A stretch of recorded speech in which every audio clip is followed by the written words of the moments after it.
Democratic presidential candidate Joe Biden and his wife, Dr. Jill Biden, are in Wisconsin visiting Kenosha, the city where a police officer shot Jacob Blake, reigniting protests over racial injustice.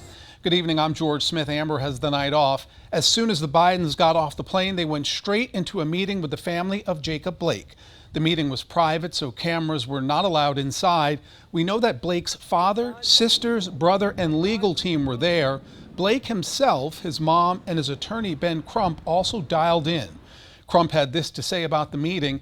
It was very obvious that Vice President Biden cared as he extended to Jacob Jr. a sense of humanity, treating him as a person worthy of consideration and prayer. Following that meeting, Biden attended a meeting with members of the Kenosha community at Grace Lutheran Church. People there talked about criminal justice, violent unrest, police brutality, and the need for racial equity. Biden did not shy away from talking about racial tensions and President Trump's response. The words of a president matter. No matter if they're good, bad, or indifferent, they matter. No matter how competent or incompetent the president is, they can send a nation to war, they can bring peace, they can make markets rise or fall. The presidential nominee also talked about plans to help solve ongoing issues. Dozens showed their support for the vice president in Kenosha, but they were also met with fans of President Trump. Capitol Bureau Chief Emily Fannin has you covered on how both sides are reacting to another visit from a presidential candidate.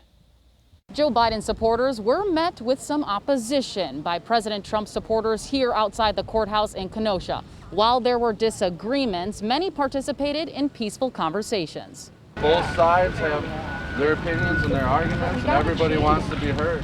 Those who showed up in hopes to get a glimpse of Joe Biden faced President Trump's supporters. But instead of divisiveness and anger, many took this opportunity to talk out their differences. People are angry. Why are they so angry? Shouldn't we be trying to talk with people and find peace or work together? As this community still heals from the aftermath of the police shooting of Jacob Blake, those from opposite sides took time to listen to one another.